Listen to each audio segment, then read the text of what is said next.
Hello everyone, welcome back to Black Heaven, a necromantic dating sim. Let's go ahead and continue. And so we are at the option to speak to one of the ghosts. Let's speak to Lise first, and then Rue, and then Izagi. Unless I don't have the other options, at least we're going to with the safe bet of going to Lise first. You turn the page and look down at Lisa's diagram. You inhale deeply. Lise. You remember sitting beside her at the bar, watching her sip her drink and laugh at whatever joke was floating around the table. You remember how she smelled, like faint lavender perfume. You remember her mischievous grin and her sharp eyes. She seemed to relax no matter what the situation was, and you felt like she always knew more than she'd say. She was unabashed about being gossip and a flirt, but you knew that wasn't the whole story. There was another side of her, hidden beneath the facade. All those little subtleties, those hidden depths, all of them died with the plague. But maybe her ghost would remember. You lean your head forward and whisper to the Grimoire. Elise. Bouveau. The diagram on the page stops shifting and locks into place as a pentagon. You feel the air around you become cold, and you catch a soft whispering at the edge of your hearing. A finger emerges from the Grimoire, then a hand. The arm follows and you step away from the table as it grows blindly around. After a few seconds, Lisa's ghost pulls itself out of the book and drops off the table onto the floor. It stands up and waits there motionlessly, staring directly at you. You feel a shiver run through your body as you stare at the black eye holes of its mask. Lise? Why do you keep calling me that? That's your name, isn't it? Doesn't matter. How do you know that name? We knew one another a long time ago. The ghost reaches up and touches the chin of its mask, as if it's reassuring itself that it's still there. You knew what I looked like? Yeah, before. What happened? Who are you? Don't lie. You hesitate before telling her your name. It's me. Uzo. The ghost gives a bitter, barking laugh. I said don't lie. I'm not lying. No one got a bits on. They wouldn't let students leave. I know. I escaped. I've been living underground since campus, since everything happened. The ghost raises one finger and points at you, then takes a step closer. What the fuck kind of game are you playing? What do you want? I'm not lying. No, let me see your face then. I can't. This mask is the only thing that keeps the dust and ash out, and that's what... A thought pops into your head. Wait. The tattoo. You gave me a tattoo of Tulip. You begin to hastily unbutton your shirt, then pull back the fabric to reveal your chest. You look down your skin where the tattoo is, but it's blotted out by the black patch of cancerous skin. The ghost walks closer to you and peers at your chest, but scoffs. All I see are lesions. Damn it! You reach into your satchel, your hand falls on the battered seeker set, and you pull it out. You set it down on the table and look up at Lisa's ghost. This game! Do you remember it? We played it together a long time ago.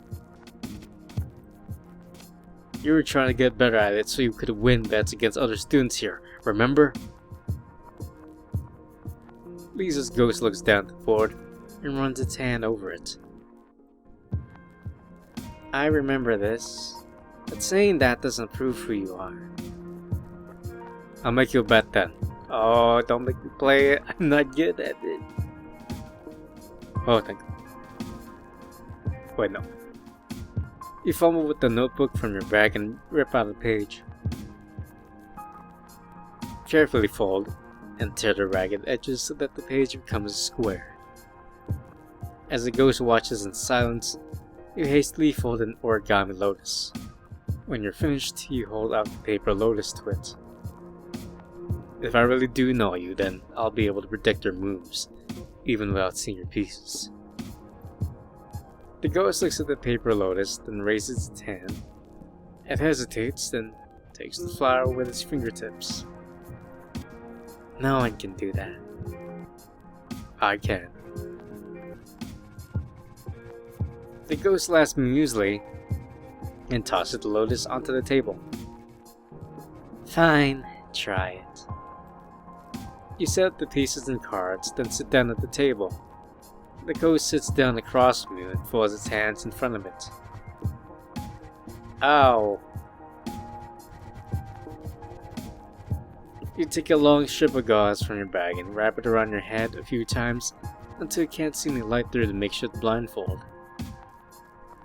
You hear the ghost pick up two of the cards, then set the others on the tabletop.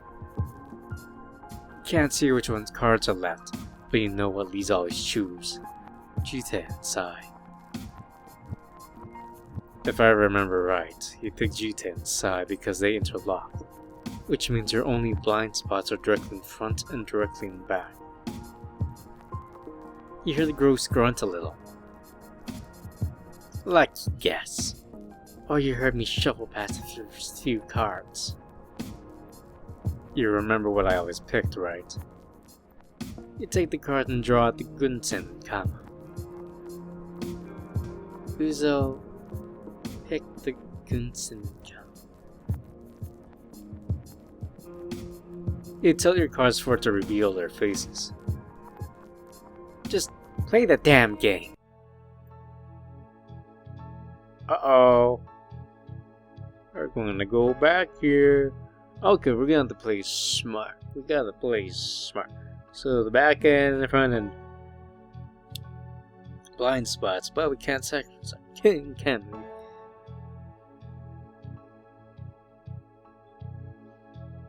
Let's go with a comma.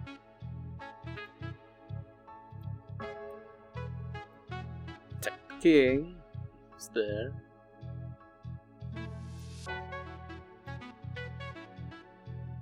We go with Gunsen to top. Holy shit. That was accidental. You beat me. I thought so. You lift the blindfold slightly and look down at the board, then lean back in the chair and let out a sigh. You let the blindfold slip down again. Yeah. You were always tricky to play against, but the movement patterns on our cards were similar. It's like playing against the mirror. You smile at the ghost sitting at the other side of the table. Even though you can't see it, you can't imagine Lisa's face looking back at you. I remember I met you at the bar, Cock and Bull, and you were practicing Seekers so you could scam with some other people on campus. You wanted to pretend that you didn't know what you were doing, then get them to bet against you. I remember thinking that it was a very Elise thing to do. Convince a bunch of strangers that you were just a pretty face, and pull the rug out from under them. I remember that. I made a bit of money from those guys. You pause. That was her voice.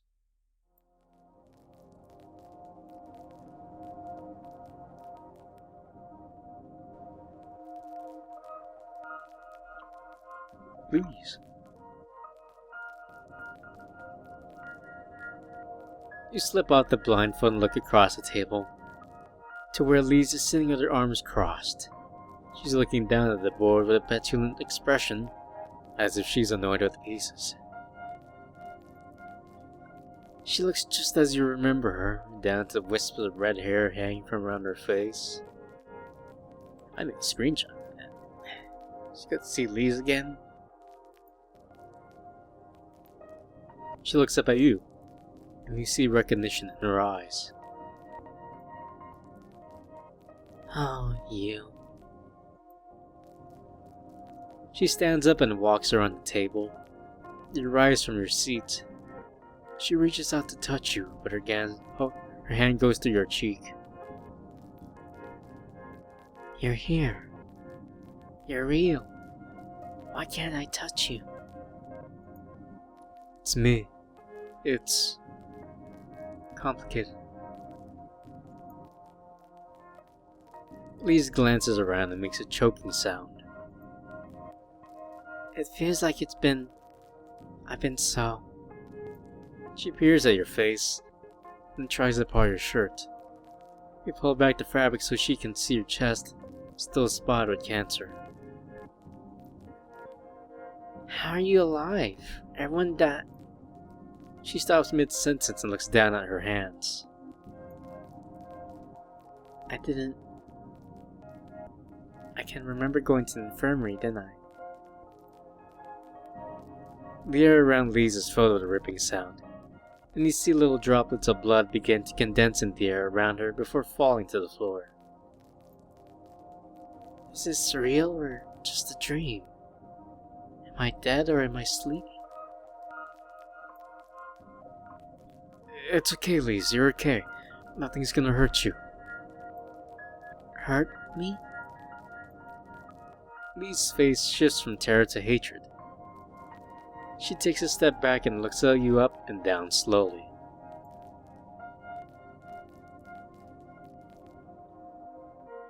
I remember what you... Oh God, you fucking liar. You survived, but I didn't? You got away, you piece of shit? I trusted you, and you were playing with me the entire time. Lise, I came back to... I don't care, I hope you die from that fucking plague like everyone else. Lise tries to run toward the entrance of the library, but some invisible force seems to stop her. Her eyes fall on the grimoire, and she grits her teeth in anger. You bastard. You trapped me like a fucking rat in a cage. As Lise speaks, you see her body begin to change. Her hair begins to fade into nothing, and her skin grows paler. For God's sake, listen to me! No, I'm done listening to you. Her voice becomes hoarse, and you hear something ripping open. Above Lisa's head, you start to see a bloody wound tear itself through the air. Lise covers her face, and her features begin to warp until she's wearing the same blood-red mask you saw before. Her clothes dissolve in the shadows, then re-emerge transformed in the same black dress from the infirmary. A stream of blood begins to trickle out a gash above her head, and each of the rivulets becomes a black thread with a dangling needle. I hate you. I hate you so much. You look at the grimoire and desperately reach for the cover. With one swift movement, you close the grimoire so hard that it slides across the table. Immediately the ghost disappears, leaving nothing but black pools of ichor on the floor. You stand frozen at the table for a long time before sitting down. You raise your hands to your face and let your elbows rest on the table. That was the real Lise, before she transformed back into that thing. She recognized me. She remembered. can still hear her screaming, "I hate you. I hate you so much." You rub your masked face with your bloody, bruised palms. What did Noah say about building rapport? Be polite, bring gifts, do favors. Maybe I could give her a gift. What did she love the most? Theater, singing, performing. Maybe there's something in that theater that she might want. But don't really go to the theater for anything tangible. You go for the performance. Maybe there's something here in the library that she'd like. An anatomy textbook. No, that's too dry. A script from a play? Do they have those here? You check the catalog that you pick up to find any keys and search the columns. You find a section that seems promising, scripts and speeches. You find it after a few seconds of searching, aisle 143. You tuck the guide on your arm, then start walking around the shelves. You find the right aisle after a short walk, and search the shelves for a few minutes before finding the section containing complete scripts for plays. You pull out one of the script books and scan the summary, and put it back and pick up another. You search through the thin volumes until you find it with an image of a mermaid printed on it in gold foil, along with the name, the Sea Maiden. You flip open the cover and browse through the pages looking for lyrics. Near the back you find that looks to be the finale, a tragic song for lost love.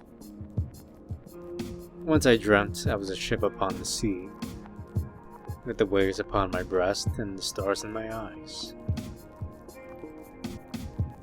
I thought I would sail forever, and forever be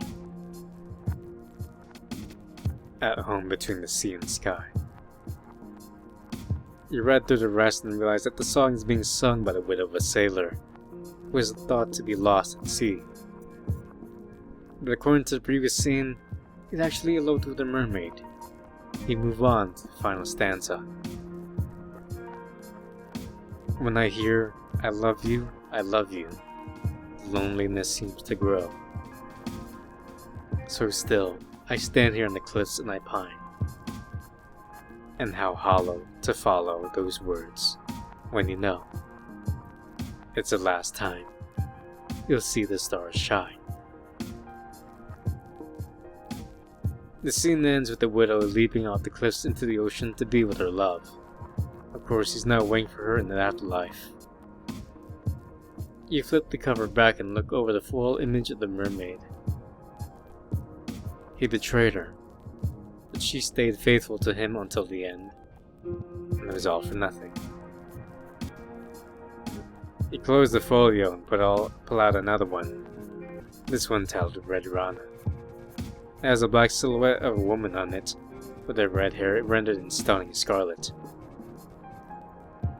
You flip through it, trying to figure out the plot.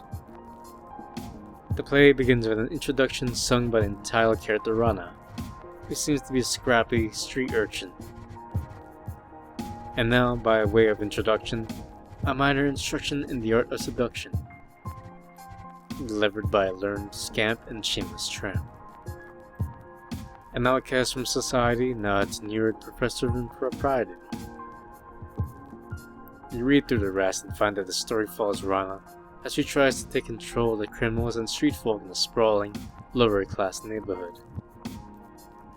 But slowly transforms from an irreverent, mischievous huckster into cold, ruthless mastermind, who uses the people around her as pawns in her game. The final scene is sitting at a long banquet table, eating alone and looking at the empty chairs that used to be filled by her friends and allies. Now I see that I have played the game to perfection, from root to leading tone. And my only regret is that I must sing my song alone. Close the book and grunt. She spent all that time chasing power and prestige, but in the end she realized she was alone at the top. Ironic. You look at both books and try to decide which one Lise might like the best.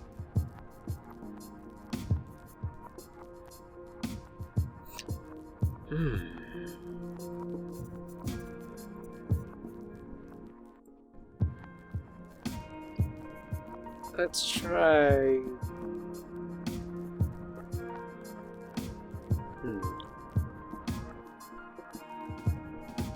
Maybe let's try Red Rana. Rana kinda reminds me of Lise. She liked playing games with people and using them to get what she wanted. Carry the book back to your table near the entrance, then sit down and read through the finale again, paying attention to the music stat that accompanies the words. If I could sing some parts to her, maybe that would get her attention. Begin singing under your breath, trying to get the notes right. You're not sure how much time passes, but you start to get the hang of the rhythm and key. Finally, you set down the book and look down the grimoire. Okay, let's try this again. You turn to Lise's page in the grimoire and take a deep breath. Elise Bouveau. You feel the air grow colder and you watch the ghost crawl at the book again. As soon as it appears, a rip in the air appears above its head, dripping blood. Shit. Piece of shit. Leave me alone. Just die and go. Please, just listen from... Fucking die! Just die already! You inhale and lick your lips. Begin singing the song in a low voice, trying to keep the words clear enough so that Lise can hear them through your mask. And now, by way of introduction, and my instruction in the art of seduction, delivered by a learned scamp and shameless tramp. An outcast from society, now a tenured professor in propriety. The ghost tense body slowly relaxes as you sing, its hunched shoulders rising and its clenched fists loosening. I remember this story. Red-haired Rana. They said I looked like her. I could be her. I saw stage lights, orchestra, footlights, seats, stage right. Yeah, the theater. Remember theaters? She used to sing. That's right. You used to sing. You sang for me. I didn't realize how talented you were until then. You always knew how to draw people in, make things exciting, intrigue them, even if they knew it was all an act. And underneath all that, you were thoughtful. You laughed under your breath. You were a true romantic behind all the gossip and drama, but only a few people ever saw that side of you. We went to the theater, the one with two women in dresses. I remember we sat alone in the higher seats. I had a mask in my drawer. I remember the mask, the really delicate one that could change expressions. Yeah, it's that one. Very, very precious. You feel excitement rising in you. Just calm down, I can talk to her. You try to come up with something that would interest Lisa's ghost. Something personal that would show it that can trust you. Hey, did I ever tell you about the most famous person I ever met? Who? Well, I don't know if you've ever heard of him, but he was a big deal in Senkaku. His name was Grin. The ghost tilts its head, curious. His name was Grin? Yeah, but in all capital letters. All the necromancers wrote their names like that. Made them stand out more than when they wrote them.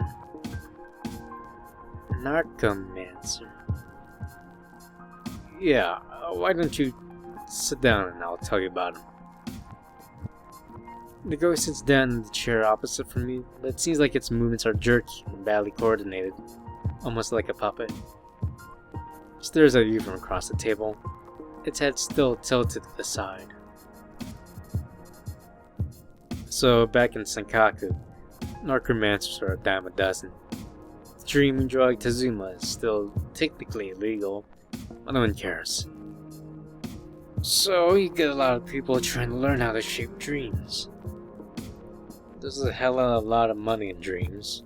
Rich people will pay anything to, live out their wildest fantasies. Sometimes a necromancer makes a year's pay in one night, or double that. But a lot of them, most of them, end up in the gutter, or a grave. Their minds get torn apart, or their body and their souls start to drift apart. They go insane. But Grin wasn't like that. He was working for years and he never went crazy. He wore a mask like a grinning demon, that's how he got his name. He didn't take rich clients, the blue bloods. He performed for people like me, the gutter people. These is ghost snorts, but loved by the little people. Yeah, I guess so. Still expensive to see one of his shows. The Tezuma, even low quality work kind, could wipe out a month's wages for someone like me. Have you ever been to a dream performance? Seen a necromancer perform? No. What? How does it work? Well, you take the Tezuma, you go to sleep, and you try to find your way to a certain meeting place. It's hard to explain. In Senkaku, there's a memory of the city that only exists in dreams. I don't know how it came to be, but sometimes you can find your way there. The Tazuma helps you focus on finding it. It's a tool for, lucid dreaming. So you go to sleep, you find your way there. It's like a wonderland. It's like a mirrored version of Senkaku, but strange. And if you know which signs to look for, if you know the right people to talk to, then you can find a show. You see the ghost folds its hands on the table, then lean forward a little, like it's listening. Usually it's just a door with a mark on it. You find it in an alley or a side street, and when you pull it open, you're suddenly somewhere else. It could be in a field of clouds, the bottom of the ocean, or inside a person's giant ribcage, the heart beating in time with the music. Could be anything.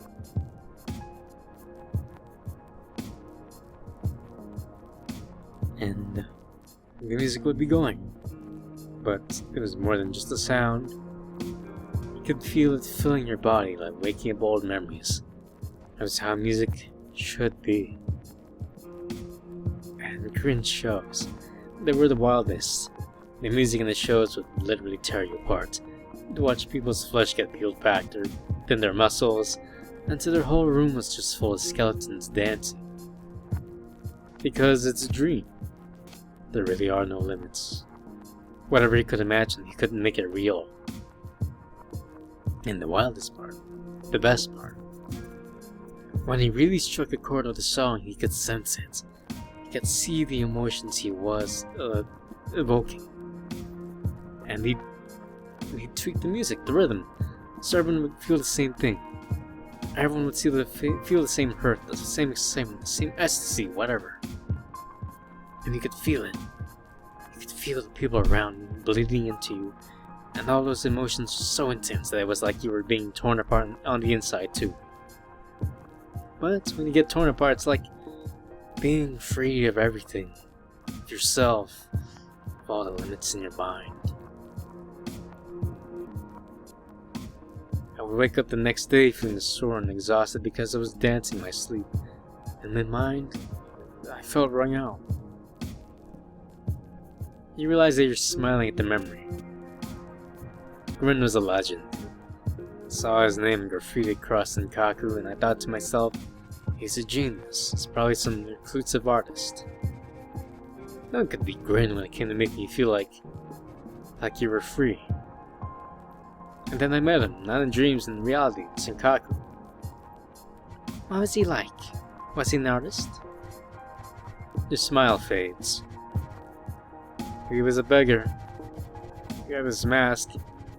the grinning demon face, but no one believed he was the real Grin. There's so many imposters running around attempting to be him. How did you know it was him? I heard him playing a song and little instruments, like a block of wood of a row of flat metal tines bolted to it. Kinda looked like a tiny piano, and you play it by flicking the metal tines with your hand thumb. He was playing a song of his, one that I recognized. I stopped and flipped him a coin and asked him if it was the real Grin, mostly as a joke.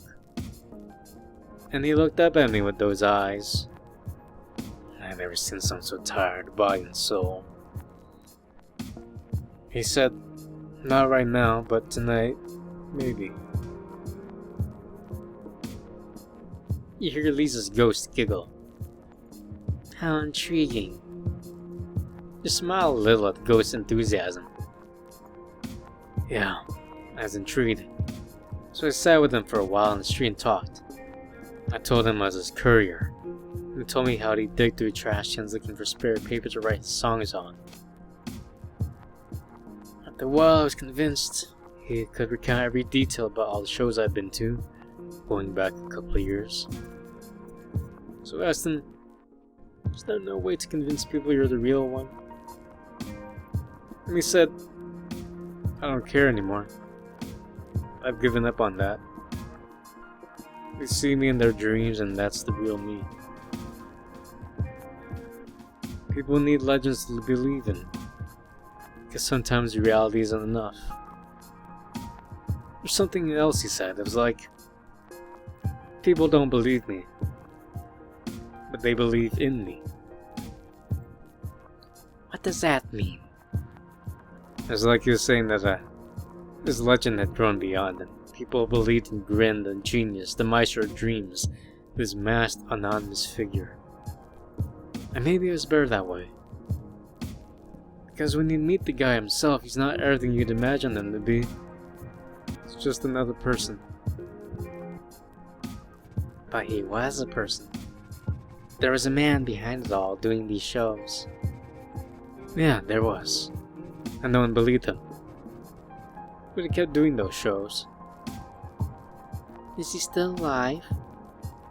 Think of the vast plains of ash, the empty cities, and stacks of bodies decaying outside the walls. I don't know. I know that by the time I left for Itzan, he was still around. But either way, I didn't give a damn about being rich and famous or even getting credit for what he did. I think he did because it was the one time he could be himself. I thought about that for a long time, and I realized that no matter where I was always putting on a face for other people. You and I, we talked about that a long time ago. We understood each other. Spent years thinking about you, and it's on. You can't finish the sentence. Tears well up in your eyes, and the words catch you in your throat. I ruined everything. It's all my fault, and I've been trying to push that thought out of my mind for so long. You sit there wiping your eyes, trying to keep the weight of 5 years of misery from breaking you completely. Lisa's ghost sits up straight and stares at you from the other side of the table. Your soft voice from inside the ghost mask. I remember what it felt like to look at you. Even though it was a long time ago, I can remember the feeling. It feels right to hate you. I remember being in a circular room where the chairs are arranged in a circle, and people, old people, are asking me about you, telling me things about you. But the rest, it's hazy. I can feel the holes in my head. Can't remember what they're saying. But I remember the hate. It's like everything is soaked in it. You inhale, trying to clear your nose. You finish wiping your eyes and holding on to your head.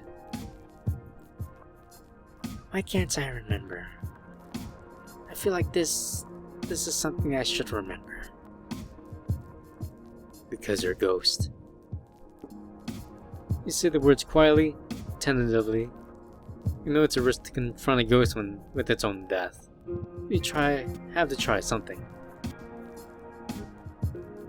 I'm not. You're lying. The ghost's voice takes on an edge of suspicion and hostility. You can tell that you're riling it up. I'm not lying to you. You open the grimoire and turn to the page of Lisa's soul diagram, then turn the book around so that the ghost can see it. I'm guessing you know what a grimoire is. And that is your soul there on the page. The ghost leans forward to look at the diagram, stares at it for a long time before saying anything. How? It's like looking into a pool. That's me when I remember. The ghost rears back suddenly, covering its face with its hands. Close it, take it away. Close the grimoire with a heavy thud. On the other side of the table, the ghost's chest begins to heave. How can it? Why does it have? What? Can't say it. It's off. Alright, it's okay. God, I don't know how long it's been, but it feels like an eternity. It feels like I've been like this forever, but it's... The ghost clutches its head in its hand and digs its fingers into its flesh. I can't even remember. Everything is swirling around like a whirlpool. It's pulling me down, down, down, down. I'm sorry. You reach out to offer your hand, but you stop when you remember. You can't touch one another. The ghost lowers its hands and hangs its head. Do you remember? Remember what? I can't remember things. I can feel the shape of them, but I can't. I can't put all the images, feelings together. My mind feels like it's full of holes. Can you remember how it went up until I... The ghost doesn't finish the sentence, but you know what it means. Like in the... Try to enter your memories using the grimoire. But I don't know how to help you remember everything. I remember some things from a long time ago. I can still see them clearly. It's like they're burned into me. But I can't put them in the right order. If I figure out the order, then I could remember what comes next. All the way to the end. Alright, I tried. You turn the grimoire around again and open it. You find Lisa's soul diagram and stare down at the shifting shapes. You touch one of the points in the pattern to see a word fade into view. Ariadne. The room around you fades from view and you feel yourself falling.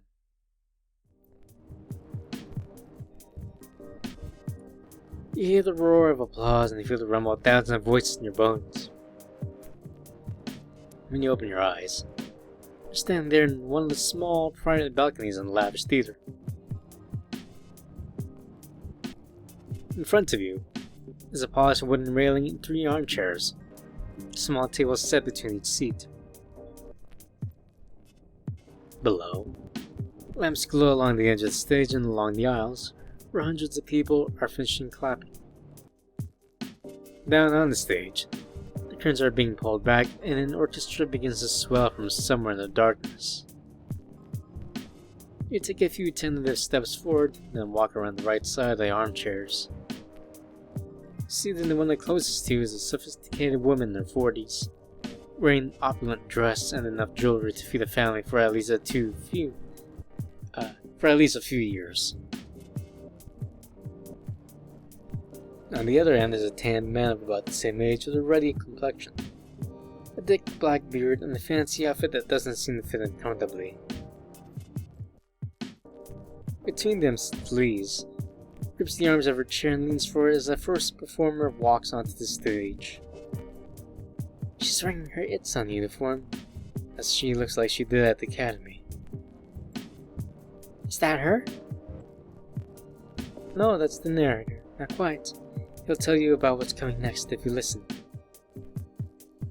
Lisa pouts her lips and crosses her arms, huffing slightly. Fine. Lisa's acting kinda childish, isn't she? She's like if she's a younger version of herself, except she looks older. I'm guessing she looks like this in her memories because that's how she looked like when she died. The performer on stage is a man with thick blonde hair and loose white shirt, strumming a stringed instrument that looks like a small harp. He begins to sing about a girl called Oliviana, who's apparently very beautiful, very clever, and very unfortunate. According to this bold, melodramatic song, Oliviana was the child of two beloved aristocrats. Both fell ill on her 14th birthday. The two then died, leaving their daughter with her aunts. As you'd predicted, the aunts turned out to be hateful, cruel old women who try to exploit Oliviana. At that point, the narrator's song comes to an end, and he introduces the next scene. Lamps suddenly light up across the stage, illuminating a very realistic-looking recreation of the mansion's foyer, complete the two curling staircases on the tiled floor. Oliviana emerges from the right side of the stage, carrying her broom and wearing a dirty apron. Her dress is simple and worn, and there's a smudge of dirt on her cheek. She looks out at the crowd with an exhausted expression and wipes her forehead, then begins to sweep. That's Oliviana? But she's so plain, I thought she... Lisa is suddenly cut off as an unearthly warbling fills the theater.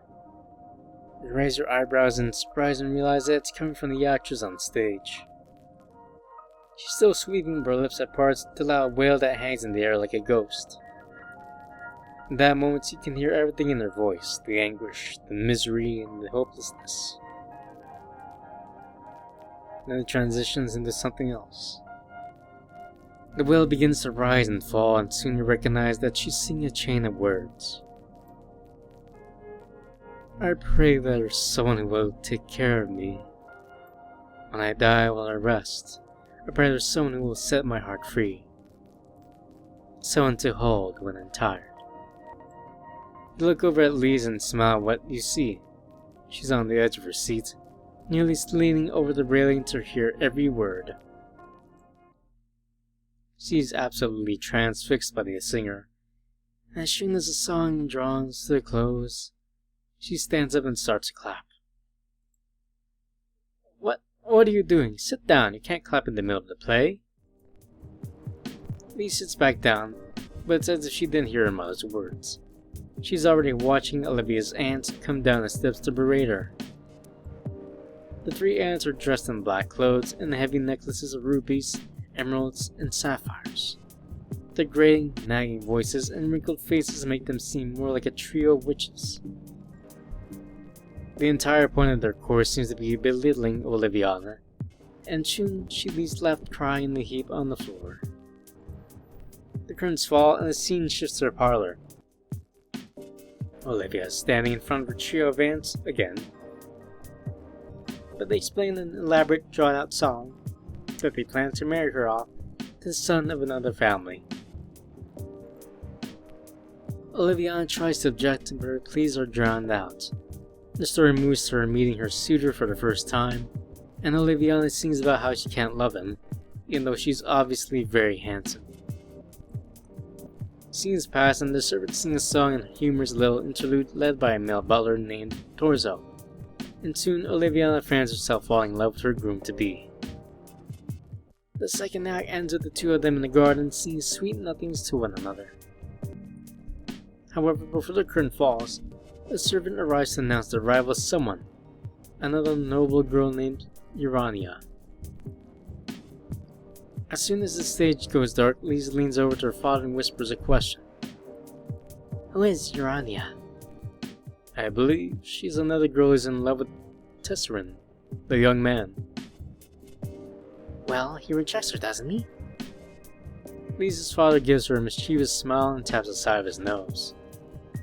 That's the fun of a story, isn't it? Not knowing what happens next. But they already love each other, Oliviana and Tesserin. Who can truly know the whims of the heart, eh, my girl? We'll have to see. Lisa's parents get up and walk into a private room behind the balcony where you can see a small bar serving drinks. Lise, however, stays in her seat and stares down the stage. You see her fretting, rubbing her fingers together in her lap. Yeah, she is acting younger. I wonder how old she really is at this point, maybe 11 or 12. Lisa's parents come back and sit down, each holding a flute of champagne. Her father leans over and offers her his glass. Do you want a little sip? Dazio, she's still a child. You shouldn't be. I know how young people are. If you keep it from her until she's older, she'll find ways to get it herself. It's just some champagne, Jazera. Nothing too heavy. It's best to get rid of the mystique early. This is real alcohol? It is. Come on, try a sip. Lisa's mother makes an exasperated sound but sips from her own glass and looks away. As her father holds the stem, Lise tilts a glass to her lips and lets some of the liquid run into her mouth. She immediately scrunches up her face in disgust. Ugh, yuck, it's nasty. Her father laughs and takes away the glass. It's what we call an acquired taste, little girl. I don't think I want to acquire it. Some time passes, and soon the rest of the audience is settling back into their seats to get ready for the next act. Lise goes back to gripping the arms of her chair, a wide smile spread across her face. Her green eyes glitter with excitement as the lights go down and the curtain opens again. The garden scene unfolds once more, and a young, dark-haired woman in a white dress enters the stage left with a sweet, soft song. It becomes clear that Oliviana is betrothed and smitten with a new girl, reveals her name to be Urania. Glance over at Lise and see a worried frown developing on her face as Tesserin stands up and departs the garden with Urania, leaving Oliviana alone. From there, things start to unravel for the play's heroine. Not only is her wedding to Tesserin put on hold, but she soon discovers that her parents' vast wealth has evaporated. In a joint song between the aunts, they lament that their investments in lavish spending have drained Oliviana's inheritance quicker than they'd expected. As soon as they walk off stage, Torzo the butler comes on. In a disturbing solo, Torzo reveals that he has loved Oliviana since she was a girl, but because she will never lower herself to marry him, he has decided to lower her himself. His song details how he is a true culprit behind Oliviana's destitution, and that he plans to swoop in and seduce her when she's at her most desperate. Can't help but admire the story's twists, even though opera's not to her taste. It's captivating to watch Torzo shed his humble, helpful facade and transform into a villain. You can kinda sympathize for the guy like that. Why should he get ignored just like because he's rich? But he is a bastard. The play continues rolling along and you soon feel it's reaching its climax. Oliviana has been kicked out of rest state and forced to wander the streets, and Tesserin has called off their marriage in favor of Urania. However, after a violent scene in the basement of a winery, Oliviana also rejects Torzo, telling him that she cannot love him. The family finds her outside the temple where Tesserin and Urania are going to be married. Oliviana collapses on the steps outside and breaks into one last sob. Where have all the roses gone, blown away in the cruel winds? Where did all my dreams go wrong, now the sun has become dim? Oliviana's voice cracks as she reaches the higher registers, and you feel like you can hear the cracks in her soul.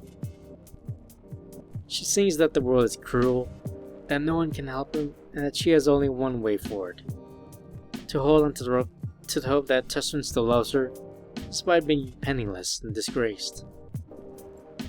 She rises to her feet as she hits the final note, spreading her arms like wings, then spins around, rushes up the steps of the temple, and pulls open the doors. The curtain falls, and the orchestra suddenly goes silent. In that moment, in quiet, you hear Lee's gasp. Then the entire theater rises to its feet and begins to clap. The sound is like an ocean rushing into the room, and you catch the cheers and the bravos half drawn in the nose. Lise leaps to her feet and leans forward against the railing, clapping madly. Her parents stand up and clap as well, though they seem more amused by Lise than the ending. Lisa's father puts a hand on her shoulder and leans close to her right ear. You walk closer and catch his whisper. Do you want to meet Oliviana? Lisa's head twists around and her eyes go wide. She grins from ear to ear and nods eagerly. Lisa's father picks up a long, thin package, rips the paper to reveal a small bouquet of roses, hands them to Lisa, who takes them reverently. You follow the three of them as they leave the balcony, walk down a few flights of steps, step into a small, darkened hallway near the stage. Lisa's father presents his ticket to the ushers there, and they step aside. He leads the three of them to the door half hidden in the gloom, pulls it open to reveal another hallway lined with green carpets and lit with bright lamps. Dozens of people in costumes are rushing up and down the hall, all smiling and shouting to one another. Lisa slips into the hall next to her mother, and their father takes them down to the hall to line the doors. They dodge a few stagehands and act as they walk, but no one seems to notice them. Lisa's father finds a door with a golden number 1 nailed to it and knocks 4 times. Who is it? A Mr. Bouveau to see you, with some guests. The door opens and the actress who played Oliviana is standing in the doorway, beaming. Come in! Oh my goodness, I'm glad you made it. Oh, new sprite.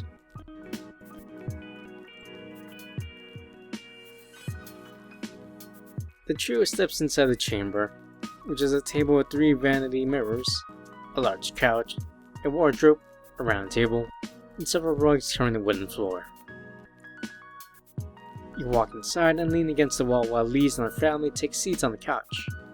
The actress seats herself on a chair near her vanity table and crosses her legs. Ariana, this is our daughter Lise. Lise, this is Ariana, the new lead singer for the Hazara acting troupe, and our new favorite protege. Ariana bows her head in appreciation and nods. You're too kind. Nice to meet you, Lise. Dezio leans over to Lise and tosses the bouquet. Go on. Lise slips off the couch and walks timidly over to Ariana. You can hear her trembling as she holds up the bouquet of roses. Oh, thank you, dear. My first roses of the night. Did you enjoy the show? And, unfortunately, I have to end here. But if you're enjoying so far, please leave a like and maybe comment what you think so far. If you want to play this for yourself, I will leave the store page down below. If you want to watch more of this visual novel, please check the playlist down below. If you want to watch other visual novels, please check my channel down below. Anyways, thank you. Take care.